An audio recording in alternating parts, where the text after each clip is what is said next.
ఒకవేళ ఇవి అమ్ముకోవడానికి ఈజీగా అంటే నిజమే అయితే కనుక స్మెల్ బాగానే ఉంటుంది, నిల్వ ఉంటుంది అనుకుంటే కనుక ఇక్కడ ఉన్న ట్రైబల్స్ ఉంటారు, ఇక్కడ ఇల్లులు ఉన్నాయి కదా, ఈ ట్రైబల్స్ అంతా ఇవి మాత్రమే తీసుకెళ్ళి టౌన్లో ఇవన్నీ బయట మార్కెట్లో ఇస్తే సరిపోద్ది. ఇవన్నీ చూడండి చెట్లు నిండా ఉన్నాయి కాయలు. తీసుకెళ్దాం, వేద్దాం, చెట్టు అయితే వేద్దాము. బాగుంది, స్మెల్ బాగుంది. ఇవిగోండి ఇవన్నీ అవే చెట్లు.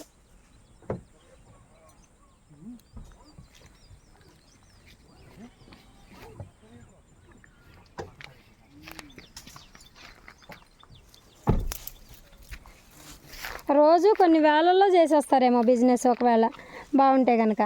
బాగుంటుందో తెలీదు, ట్రయల్ కోసమే తీసుకెళ్తున్నాం మనం కూడా. కోటి ఏమీ లేకపోతే మన మేకలు తింటాయి, అంతేనా? వేస్ట్ అయితే అయిపోవు, కార్ నింపేసి తీసుకెళ్ళిపోతున్నాం. కనీసం ఇక్కడ ఉంది పెద్దది, పెద్ద రొబ్బకి ఇలాగ నిండా ఉన్నాయి. ఓ కాయలు బోల్డ్. మన గట్టు చుట్టూ పడేద్దాం కోటి, చెట్లు వస్తే మనకి మేకల కన్నా ఉంటాయి కదా.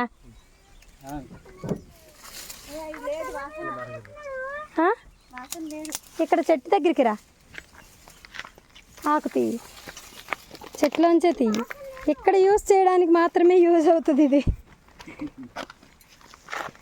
కారులో పెడితే పోతుంది మరి. అది కాదు నాన్న, ఆకు తీయి, ఆకు తుంపు.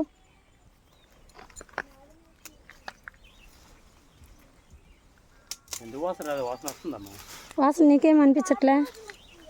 అంతే, అది ఆ కరేపాకు స్మెల్ లాగా లేదు. అంతకంటే బాగుంటుంది, కానీ ఇంటికి వెళ్ళాక ఇది కూడా ఉండదు. ఇప్పుడు ఏం చేద్దామంటే ఈ చెట్ల వేసి పాతేద్దాం, గింజలు వేద్దాం. అదే కనీసం ఆ మేకల కన్నా మంచి గ్రాస్ అవుతుంది.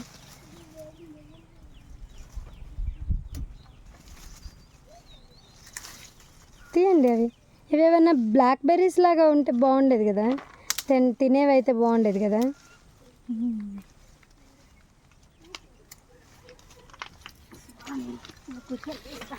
కారు నిండా గడ్డి అయితే నింపేసుకున్నాము.